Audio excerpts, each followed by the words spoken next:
தாமிரம், రాగి, பித்தளை, ఇత్తడి, நிலக்கரி, బొగ్గు, பெட்ரோல், చమురు, உயிர், జీవం,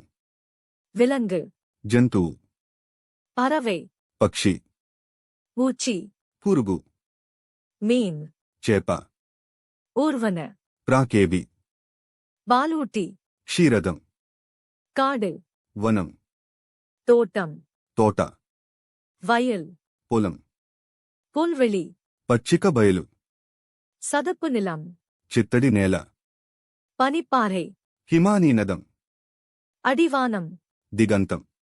விடியற்காலை, తెల్లవారుజాము, அந்தி சாயம் நேரம், సంధ్యా సమయం, நடுப்பகல், మధ్యాహ్నం, நள்ளிரவு, అర్ధరాత్రి, காலம், ఋతువు, இயற்கை அன்னை, ప్రకృతి మాత.